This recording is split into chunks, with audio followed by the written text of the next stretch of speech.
I have to do that, and I have to do that. I'm sorry. So moving on. So here is just the birdie levels. Like I said, some of them are good. Some of them, you'll have to work with. Now for the actual schedule, this is a basic overview of all the programs put together. So just keep in mind on the segment guides, there will be specific differences.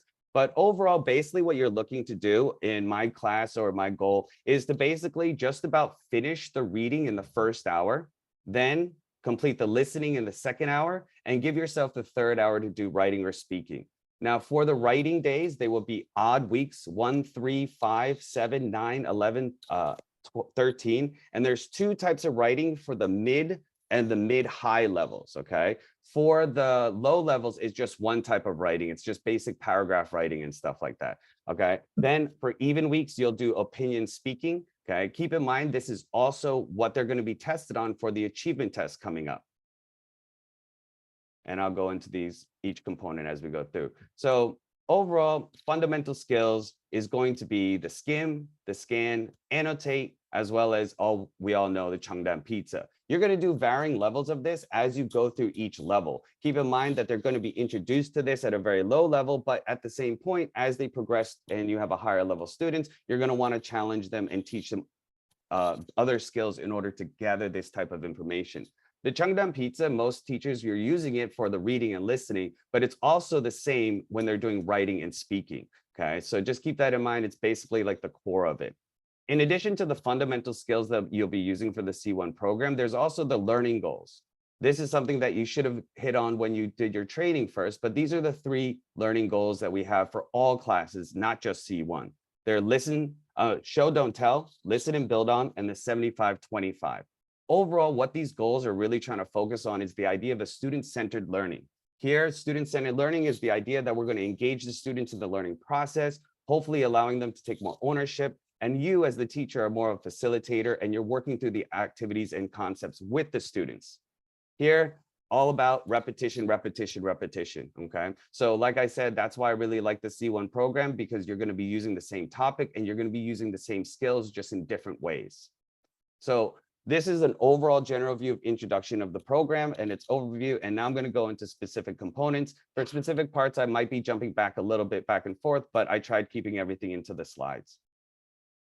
So at the start of your class, you're going to have something called a topic connect. Basically, what this is introducing the topic and helping to build students' interest. You're also eliciting any prior knowledge that they have about the topic.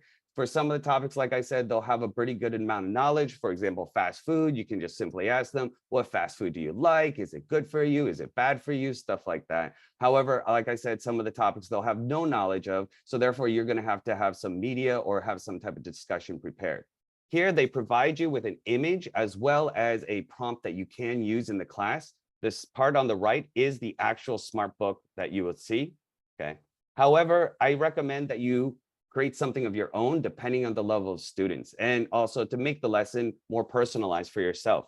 Here, for example, we're talking about real world crime solving, so I'd introduce the topic. But then for this picture or even this little short question, I would modify it. For me, one class I might do here is an example of like a media card or something that I would do to help get my students interested. Here, it's not directly related to crime or real world crimes or anything, but it's more about like, hey, detectives, what do? They need to solve things, right? So let's try to solve a riddle. There's also videos that you can have like little riddles where they have to solve who's the murderer, how did they do it? But here's a fun little riddle, which I think students really do enjoy. Koreans love riddles. The students love riddles. So here, a murderer is condemned to death.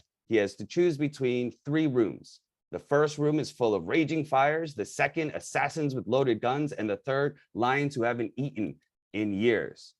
Any ideas? Which is the safest room to open? Can you guys put it in the chat?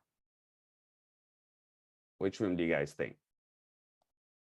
Room 1, room 2, room 3. Excellent, excellent. So it looks like everyone got it. So you might have known this riddle already, but yeah, room 3 is the best room to go to. Why? Because the lions haven't eaten in years, so that means they're dead. So it's just a fun way to introduce the topic and the idea. Okay. So after you've introduced the topic, you're going to do a vocabulary preview. Okay. So the vocabulary, hold on. The vocabulary is basically an introduction to some of the words that they're going to see in the reading, okay? And this is just basically words that maybe they're not familiar with or they might want some clarification with in order to help them understand. When we do this, we're really focusing on the first one, which is show, don't tell. Instead of just telling them, hey, these are the words or these are the definitions of it. Instead, what you'll do is you'll input media cards and then you'll have discussions. So for example, here, the word witness, right? I'm not just going to tell them, oh, a witness is somebody who's seen a crime or something like that. Now here, you can modify the media card to whatever makes more sense to you and you think your students will understand. But here you might be like, okay, who are these people? Okay, they're criminals, right? And who is this woman? Oh, she's the person pointing at the criminal. Okay, who has she chosen? She's chosen number 3. Oh, why did she choose number 3? Oh, because she knows he did it. She's right. And then you're going to lead them to, oh, so she's witnessed the crime, right? And then you'll introduce them to that. Now, here's where the first modification will happen for the low levels, only for the low levels. After you have the vocabulary, you'll also have a few practices where they get to utilize the skills and input the blanks, okay? So this you can do as a class, 1 or 2 of them, but usually the students are pretty good at it once you've introduced the media cards and introduce the meaning of it, that they can type in and they can get the correct answers, and then you can show the answers to the whole class. So after that, you'll go to the reading section, and both, doesn't matter which one, have the skim section. The skim section, it's basically meant for them to start identifying topic and thesis statement, basically the first 2 levels of the Cheongdam pizza. Just to give you a comparison, the reading on the right is what you would see in typically a par level. This one is par birdie. So it's typically like a 5-paragraph essay, and it is a little bit just like, you know, factual based or academic based, I would say. But then the lower levels are kind of like more like a story or a narrative based. So if you can take a look at it, like paragraph 1, it's like Anna and her classmates, right? Something bad happened and they were bullies. Number 2, Anna feels more ashamed than Henry. So it's going to be more like a story based, just to make it a little easier for your students, because where they came from, they were using more of story based readings. Okay. But the idea though is that as time goes, there'll be a progression onto a more academic based reading. Okay. So moving on in more depth for the skim. So for the skim page in the actual guide, it will say, okay, well, what you should do is you should just give your students 3 to 5 minutes, right? Try to find the topic, try to find the thesis statement and the main ideas in all the paragraphs. There's also a light bulb that they will provide you with that will easily highlight those main ideas and those thesis statements for you. And here, this is what it'll look like when it's highlighted, okay? Or when you click that bulb. However, especially at the beginning of the term, because many of your students might not understand these concepts that well. In addition, you as a teacher might phrase them in a way that the previous teacher did not. It is important that you first introduce them to the topic, the thesis statement, and how to find these main ideas, okay? Now, there is a little button called skimming tips. And you can use this and refer to it. It'll like jump you to the end of the smart book, and then you can jump yourself back to the skim page. However, I'm sure you guys use media cards, or you can use the board, and you can go over topic, thesis, and main ideas, how to find them, right? Transition words, keywords, magic numbers, and use those skills, right? But you definitely want to start doing that in the beginning of the term, because honestly, you're just going to waste like 3 to 5 minutes, because kids are just going to highlight the whole paragraph, or they're going to underline every single sentence.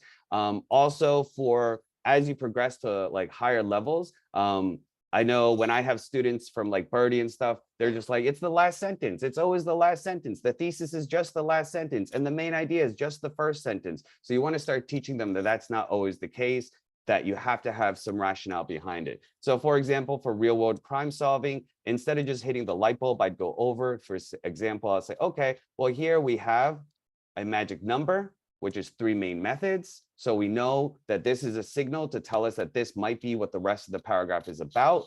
In addition, we know that our topic already is real world crime solving, and we do have to solve crimes, okay? You would eliminate maybe the first 2 sentences because they're talking about television and they're talking about shows, right? And that's not real world. TV is fake, right? So they're talking about that, and you can eliminate those. So in addition, then what's nice about this first one is actually tells you what the main ideas are going to be, and then you can just match those up to the ones in the paragraph, okay? So here, like I said, I would suggest that you take at least probably the first 3 to 5 lessons to repeat and go over the skills in order to identify this information. Then as time progresses, you can say, okay, guys, I want you to try it on your own. I will give you 3 to 5 minutes to try to do that.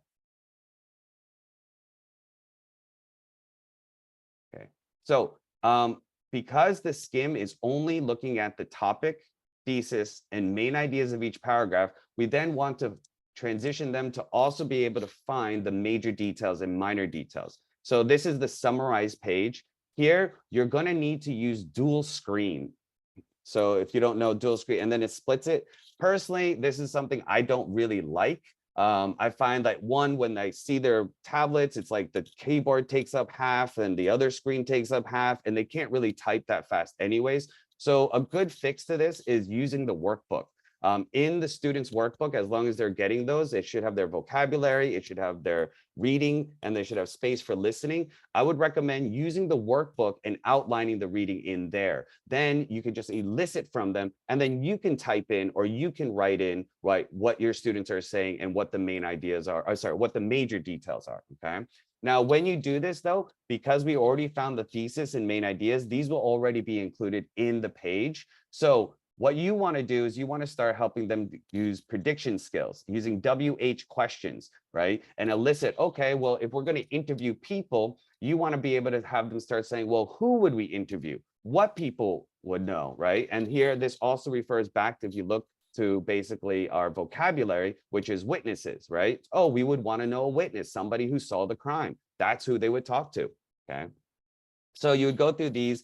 In addition, just keep note the major details that are given and provided when you click the answer keys. They're not really always sufficient to answer all the questions, right? The test questions and stuff like that. So you're going to want to modify these and add extra. In addition, I think there's multiple answers or ways that they can phrase the answer that could be correct. So I find when I click that button and you show the answers on the screen, you're going to have some kids who feel like their answer is wrong, and they're all going to be like deleting and retyping and stuff like that. So again, an easier fix to that is just utilize the workbook and have them write down what they think are the major details and minor details. All right. In addition, there is also, once again, outlining tips that you can utilize. Again, it'll shoot you to the end of the book, and I'll show you that later, and then it will bring you back to the area that you are. Review those tips, but obviously, when you review any of these tips, make sure that you're not just having the students read the tips. What you should do is you should be summarizing it and making it easier for them to understand.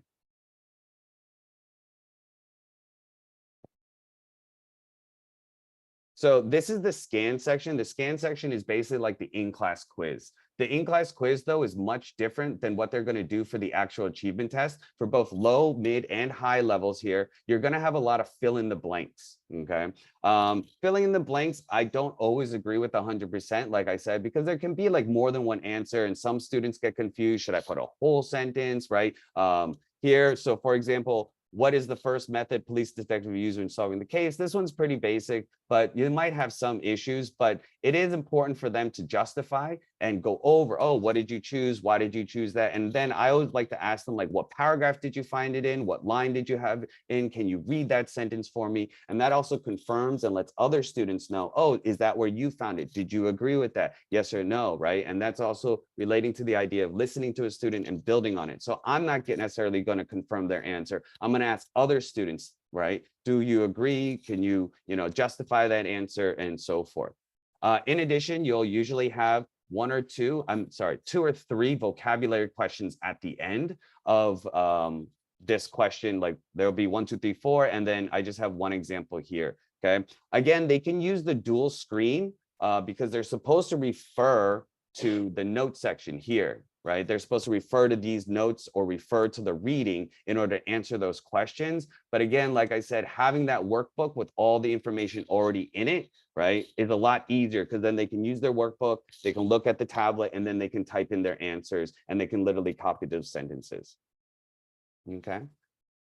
Afterwards, just a note I'm sure you had the same thing when you did A2, like if you show the answers, everyone's going to like change their answers right away and stuff. So use eyes on teacher just to avoid them from changing it. Remember, there's actually no points. You don't actually record these scores. You don't say like, oh, how many did you get correct or anything like that. This is all meant to help them improve and understand the skills. You can still use a lot of the test skills. For example, question number 1, you're going to say, hey, let's read the question in case everyone got it wrong or something. Okay, so here, let's look at the key word. Oh, we're looking for the first method, right? And this is why I asked them to identify the paragraph and line. Okay, where was the first method? Oh, paragraph 2. Okay, guys, let's look back at paragraph 2 and let's, read that sentence again and see if we can identify. Okay. Sometimes they'll give it to you, paragraph 4. Here we have the killer Ted Bundy. Okay. Please don't show like Netflix's Ted Bundy's case and stuff like that. It's not good for the students. Okay. Find another media card. But Ted Bundy, oh, where did we see Ted Bundy? Okay, good. This is paragraph 3. Great. And this one can be a little bit more difficult for them. Okay. All right. So moving on. After you've completed the reading, so I'm looking to finish this, like have this done by the first hour, all right? So my first hour is basically done. If I'm lucky, depending on how fast I'm going or how good the students are doing, if I'm lucky, I'm also able to get to the next section, which is the discuss. And I kind of like to end it if I can. Here, the discuss page is basically, as it says, discuss. So this is again where you're going to be able to make the class more fun, more interesting. Okay. Here, you do not have to necessarily explain everything in the passage again. You don't have to read it. It's just take one concept, one idea, right? And let's discuss it as a class, right? And gather more interest in it and stuff. But you don't have to like, oh, let's look back at paragraph 2 and read paragraph 2. What was that about? Okay. You don't have to do that. They do provide you again with some questions that you can use if you're like need some ideas. These little cue boxes will pop out a question for each paragraph that you can use as a discussion. But honestly, it's a lot more fun if you get a video, if you get something that they can have fun with. Again, going on the idea of like the puzzle and stuff. This was a Brain Games YouTube video. We're on location. Crew and police are all in on it. Everyone, in fact, except our spectators. And former Las Vegas Police Sergeant Chris Curtis is here to test your memory. He's going. So there's the idea. Basically, it's a video where they tested people. They made like a car accident, a hit and run, and then they're going to interview these witnesses and they all get it wrong. Like there's somebody in there who's going to like try to change it. Like, no, it wasn't a red car. I think it was a blue car. And then the witnesses are like, yeah, I think it was a blue car too. So it's just that idea of the witnesses and, how good is our, recollection of the ideas of events that happen and stuff. It's a fun video. This one is a little bit long. It's about a 5-minute video. I don't play it all the way through. I'll pause it and I'll listen from them. And then also I'll ask them, hey, how did you do? Were you able to do it? It's a fun little video and I really like it. Okay.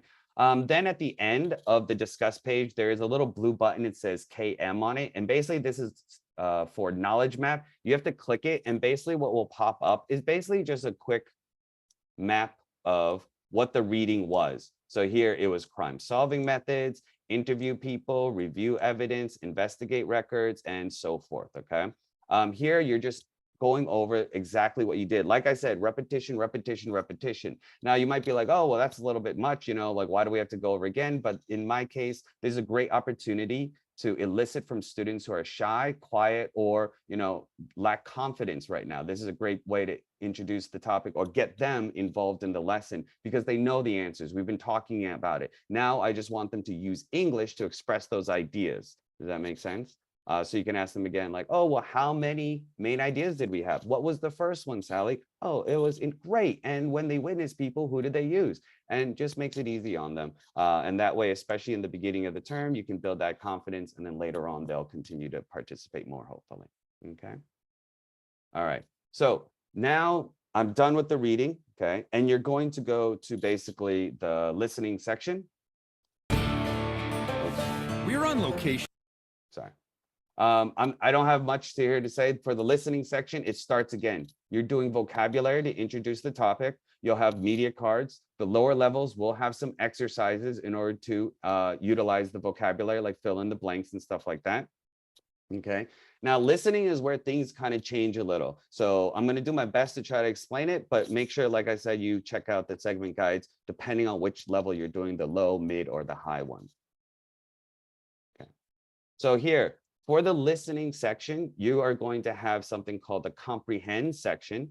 Okay. This comprehend section on the left, it basically breaks it down for you. So remember the upside down triangle: topic, thesis, main ideas, major details. And each one is going to have its own audio section. Okay. So here, for example, right, we're going to write down the topic. You're going to listen and write down the topic first. Then we're going to listen and we're going to write down the thesis. Okay. Here, this little T box will give you signal words like today we're going to discuss, right? Several reasons, stuff like that. And you can open that up and utilize it to start introducing them how to identify the thesis statement. Then each of the main ideas and major details. So if you think about it, like this is paragraph 2, right? Each of the main ideas and major details will have its own audio. Okay. Now this is the same. Comprehend is basically exactly the same for the low levels. This is basically all they're going to do. And then there'll be a short, very short, for the third box, there'll be a short like scan section where they're going to ask questions. But for the low levels, they're not going to be doing the right screen, which is the take notes. This is only for par and birdie, all right? Where they're going to have, just like we did in the reading summarized, where they're going to have our thesis statement and our main ideas, which we went over. Okay. And then their job is to try to get those minor details and write those notes. Now, this is a little repetitive. The reason is, for example, if you're doing par, you're going to play the whole listening in different parts.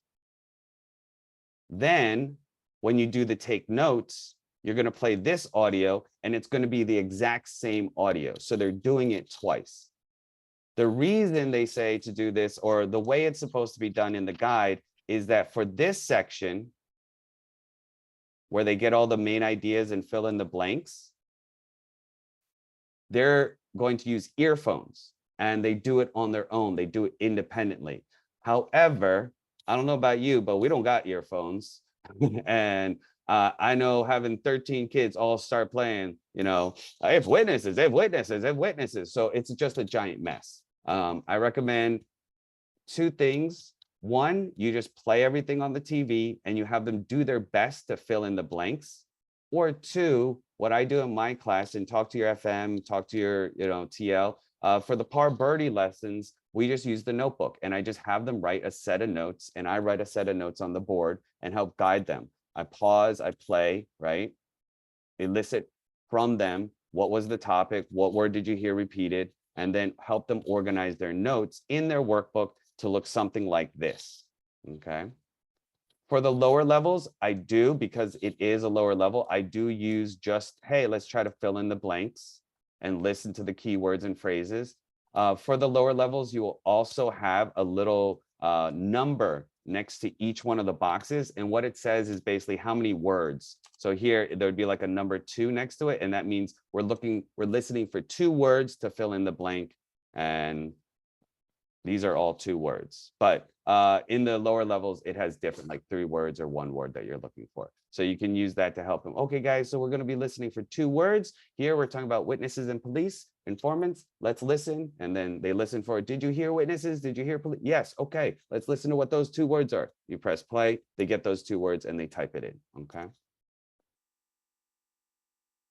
All right. But again, for the par birdie, I just feel like playing it twice just isn't as beneficial as just trying to get the full set of notes on the board and stuff, and using the student's workbook and have them, hey, open up the workbook, guys, let's write our notes. Now, for the par birdie, and I'm going to come back to this at the end, the taking the notes is really important. You're going to need the notes for another component in the writing later on, okay? So typically, this is what I'll do for like a par birdie lesson. You can get the audio scripts on the actual guides on the FTP. Either your FM or TL hopefully has those posted somewhere where you can access it. And then basically, if you can prep a reading, um, you can prep a listening, transition words, keywords, okay, stuff like that. It does say play it straight through, but I would not play it straight through. I would definitely be pausing and, you know, eliciting from your students. Oh, what did you write? Sometimes I go around and I check their notes and I'll let them know, oh, that's fantastic. You know, I see that Heather got witnesses, but then also Lydia got witnesses, but you both wrote them differently. Hey, can you explain to me like how you wrote that? That was fantastic, right? And then I'll write it on the board, eliciting from them as I go through. Okay. But yeah, this is an easy way. I usually have a script. I usually keep the script. I can't memorize everything, and then I just mark it up. Where do I want to pause it? Where like the keywords and stuff like that. Okay. All right. Moving on. So here, this again is just showing you the differences, okay, from the low to the mid and the high level, okay? So for example, here on the left-hand side, remember I told you that there will be like these blanks and here are the little numbers for the lower levels.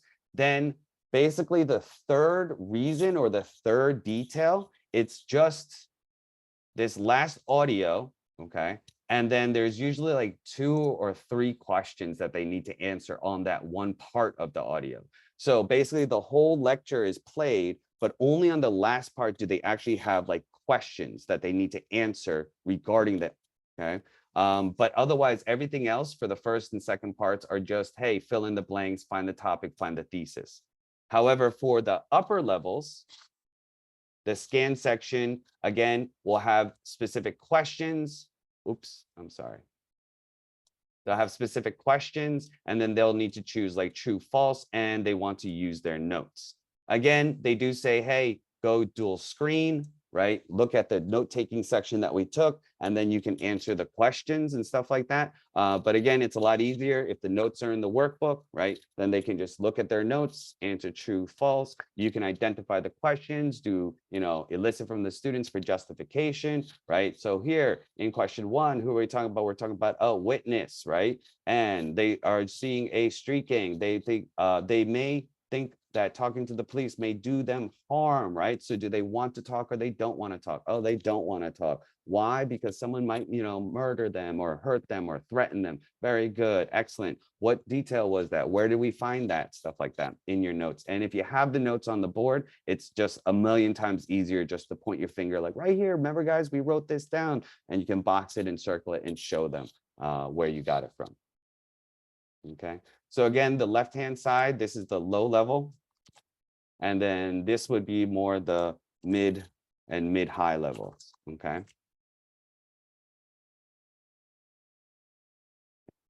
Then after the listening, hopefully I'm just about done with this in my second hour, okay? Again, if I'm doing well, then I can move on to the next one. But just like how there's the discuss page, there's a mini micro project, okay?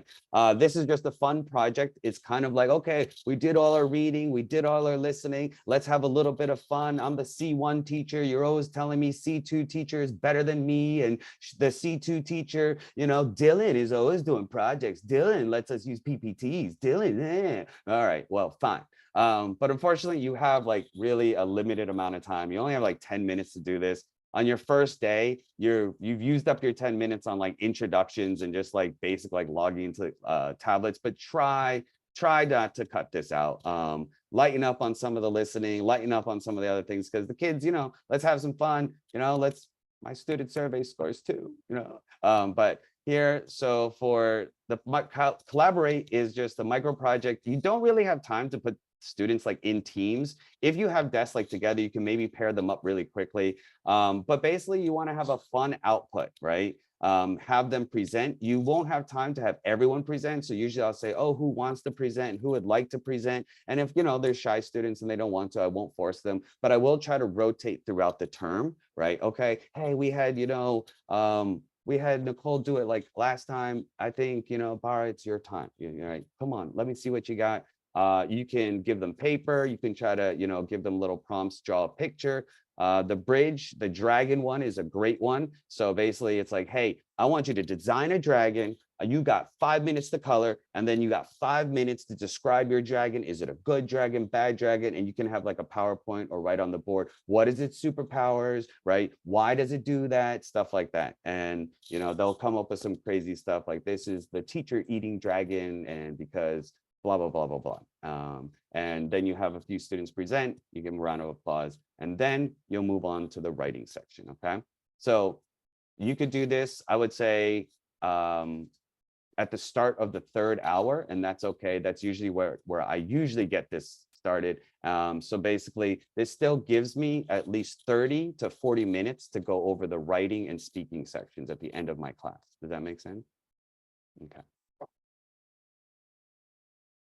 Okay, so I'm going to go over the writing, and I'll just show you the speaking in the Smart textbook. It's a lot easier to do. The writing is just a little bit more annoying because it changes depending on what you're doing. The low levels is simple. It's just a paragraph writing, okay? Just a short paragraph writing. Here, I really like the prime section where they introduce like the different parts and, the prompt and answering the questions. Here, you'll have this little structure thing, which I love. I love that it's in different colors. I wish everything was like this, right? So they can see what our thesis statement is, your answer, your main idea. And again, you're doing the same thing, repetition, repetition, repetition, your topic, your thesis, your main ideas, and your minor details. But now you're doing it. Now you're giving me, right? What is your main idea? And I have to find it, right? And I always say, make it easy because teacher is, tired. I can't find it that well, I need your help. So give me transition words, show me where it is, and stuff like that. And I'll cry if it's hard. And then you'll have like another prompt, okay, here. And then they'll go through like the basic process of writing a paragraph, brainstorming, understanding the question. Here, there is a step 2, which is an outline. Okay, and the outline looks exactly like what we were doing for like note taking in the summarize section, right? Okay, so this will be our topic, this will be our thesis statement, and then there is a space for them to actually type out a short paragraph. I like this. I actually do have them sometimes type it out. The tablets hopefully are good enough. If you have some bad tablets, then maybe on paper. But I do like this because what I can do is I can find 1 or 2 students that are really good examples. Like they know how to indent, they know capital letters and stuff like that. And then I can show that one and I can have students present it and like say, oh, tell us what you wrote. And then I can circle like, oh, I really liked how you use these transition words. Can you guys find the transition words? And it's basically helping each other learn from each other. So this though is for the low levels, okay? This will be every odd lesson for the low levels. For the upper levels, okay, it's going to be more different. I want to say bad, but it's just different. So we don't focus for the first 3 weeks. First 3 writing lessons, okay, 1, 3, 5. We don't focus on writing. We focus on the process of summary writing. So once again, we focus on the process of summary writing. Here, these are the 3 steps that we will go over in the process. Select main points, topic, thesis, main ideas, major details, paraphrase, use your own words, and third, organize and use transition words, okay? Here, it'll say it in the bottom, but I made it really big for everyone to see. It'll say, refer to your notes from the listening section and choose the correct answer. So pretty much we're using the listening and we're going to create a summary. So we need those notes for par, birdie, right? Like I said, you're going to need those notes, all right? So that's why it's also beneficial to have it already in their workbook. They can just open up their workbook. We've already written them. Let's look at our notes. Here, what they'll do is they'll explain basically each part of the process of summary writing on different pages. But the first part is select main points. They'll give you a few examples that you can use. I'll be honest, I don't really like some of these examples sometimes. examples, I think, should be like really simple, right? Super simple that everyone can understand it, because all you're trying to do is show the skill, not help them understand vocabulary or anything else. So try to make your own examples, I would say, when you're doing that. Just write a simple one on the board. That way they can understand. Then after you introduce that skill, there will be several practices. There's like, I think like 15, 20 questions. I don't remember, but it's way too many questions. Okay. There's just way too many. But basically here, if you take a look, refer to your notes. Refer to your notes, and it'll say, okay, well, what is this sentence? A crime case cannot be neatly wrapped up in a single hour. Is this a thesis? Is this a main idea? Is this a major detail, or is this none, right? Here, because we look at our notes, this was just an introduction, so it's not even in our notes. So therefore, it was none. Here, there are some obstacles that prevent, number two, obstacle prevents from doing their job well.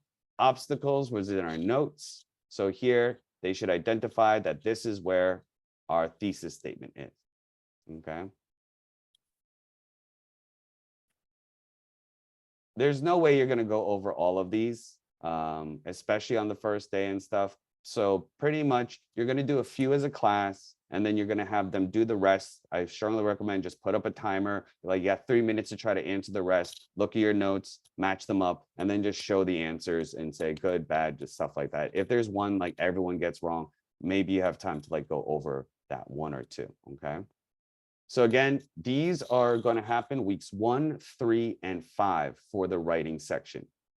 There's 2 more sections for the paraphrase section and for the transition word section. But after that, the other weeks, 7, 9, 11, and 13, you're going to have an actual essay writing, okay?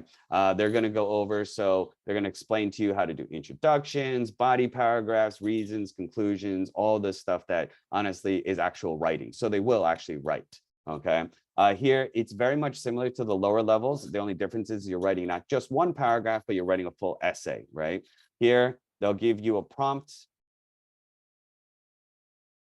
Okay, do you agree do you agree with the following statement? Online learning is better than learning in a classroom, right?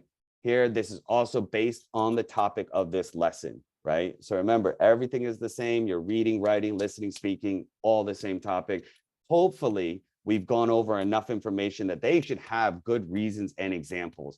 A lot of times I'll tell my students, you can refer back to the reading, unsynchronized, you can refer back to the listening notes, right? You can use all that stuff to help write out good reasons and examples. And I say, don't give me those fake statistics where you say like, there was a study done and 99% of the students said blah, blah, blah, blah, blah, right? I'll say, go find me a real statistic from the reading, or go find me a real fact from the listening that we discussed during the lesson today, okay? Again, like I said, if you use the workbook, you'll have those details and that information for the reading and all the listening notes also that they can use, okay? Then they'll write a draft. Again, I do like when they write the draft in here because I can show it on the screen and I can highlight students who have done a great job. That way it's a good example for those students that might be struggling, okay? Okay, so this is pretty much the end of the lesson, okay? You've basically gone over reading, right? Listening, and then writing for lesson 1, but then lesson 2, you'll do speaking. So I'm going to jump into the portal. I'm just going to show you a few things just to help you understand. Okay, so this is PAR, real world crime solving. Okay, like I said, you'll start off with the topic. Okay, activate vocabulary. So here for the skim section, if I look here on the top, if I click the skim tips, it jumps me to some of the skim tips. And it's basically the things that you go over, how to find thesis statement, different types of transition words and patterns of organizations. And this will be at the end. It's on page 18. This will be at the end of your smart book for every single lesson. And they're exactly the same. They never change, okay? But it's just an easy way to jump back and forth. So I go back and it jumps back to here. Here, this is the light bulb I was discussing, where you hit the light bulb and you can use that. To help elicit, they have these cue boxes that you can use. Look at the title, and it's kind of like A2 where they break down each step for you, okay? For the listening section, like I said, the mid-levels, you'll have the comprehend, and they'll play each box for you. Okay. And to just give you an idea for the listening. By now, you know that a criminal case can't be neatly wrapped up in a single hour. Okay. So you'll play through each part of the whole listening, but then when you do this part, it's the same exact listening. By now, you know that a criminal case can't be. So you're doing it twice. Okay. Here, this is everything put together. And then on the comprehend page, it's divided up. Here, again, note-taking tips. It just jumps you. Always show them how to write good notes, right? Abbreviations, right? Ask methods, symbols, stuff like that. Keywords, okay? And then here's the writing section. Like I said, the selecting main points. Yeah, there's 11 questions there. And then for paraphrasing, there's like 4. And then the transition words is just, this is really easy. You just put in what transition word do you think fits, okay? But they don't actually do any writing, okay? To show you the mega level. For example, the listening, right? So here there's just, right? There's activate and it goes directly to the scan pretty much, okay? Here you have these little boxes and it shows you, right? So here we want 1 word, here we want 2 words. And then on the last part, this is a different, it's like the 3rd main detail or the 3rd main idea. So you play this, and this is probably the only place where they might have to write notes, but it's not very long, so they should be able to answer it, okay? And then at the end, again, the knowledge map, which just shows them everything that we went over, okay? Then just to show you, the speaking is pretty simple for they're pretty much the same. It's just like 1 simple page. And basically you're just doing topical speaking. It's either a preference or a choice, okay? Here you brainstorm and then they come up with their opinion. Here they say that you can record them, but again, it doesn't really work very well when everyone's speaking because, you know, and it won't record very well, but you can evaluate each speaking, but you can also try to input it directly into the MERP. If your staff or if your branch does that, but pretty much I just call on individual students to give me their answer. And then I try to rotate that, or I have different students do different parts. So for example, I might call on 2 or 3 students. Okay, I want to hear a good thesis statement, right? I want to hear a good opinion, right? Oh, I want you to use, right? I prefer to go online classes for several reasons. Perfect. And then I'll be like, okay, Colin, do it again. Give me one, right? I don't prefer, or I prefer this, blah, blah, blah. And then I'll have different students just give me reasons and examples, and then another student's reason examples. And then at the end, I'll have maybe some of my top students who I feel like, oh, wow, these kids could do it, do the whole thing. All right, I want you to try to do the whole thing, right? And stuff like that. And that's a good way to get everyone involved and still be able to, within the amount of time. And again, you'll have anywhere between 30 to 40 minutes to complete that. Okay. All right. So that's pretty much a smart book. Okay. Like I said, the lessons are pretty good. I like them. They're topical based. You'll have great ones. You'll have horrible ones, but most of them you can work with and stuff. Now, in addition to that, there's also some other stuff, and this is at the end of the segment guide, and it can be a little bit confusing, but there will be something called iLearning, which is basically their online homework. You as the teacher are supposed to go over this, right, and open up their book. And basically it's just brainstorming the ideas that you talked about during the class, right? Because they're going to go home and they're going to get that prompt again. They're going to get, oh, well, what do you prefer? Or why are crimes difficult? Whatever it is that the topic is. So usually what you'll do is you'll have them brainstorm it and write some short notes. That way, when they go home, they can open up their workbook and they can input it in, okay? So just keep in mind, again, odd weeks are writing and then even weeks are speaking. It is in the workbook. You just need to double check, okay? In addition, not that like, you know, this program isn't packed enough, right? There is every lesson 3, 6, 9, and 12. So after you do 3 lessons, you will have something called a career note. Basically, it's a review it's a review of the lesson topics that we did before. So for example, this one is PAR, and there was real world crime solving, And then we're going to have stress for lesson 2. And then we're going to have famous hackers for lesson 3. So you have them, you discuss this, right? And basically you're thinking, oh, well, how is it used now? And how would it be used maybe in the future? And based on the way they explain it is like, what jobs could you have in the future, right? And absolutely, you know, with technology and stuff like that, things might change and stuff like that. So here, here's a topic that you think is interesting and explain why. I think because it is odd weeks, for especially the lower levels and mid levels, this could be used as also like your writing or, you know, stuff like that. But just know in the segment guide, it can just be a little confusing. These are also printouts, so you have to talk to your FM or TL if they have those printouts. It's not in the workbook, okay? Which is also kind of annoying because you're gonna have to print out enough copies for everybody and stuff. Then, if you notice 3, 6, 9, and 12, those are also the weeks that you input your C learning grades.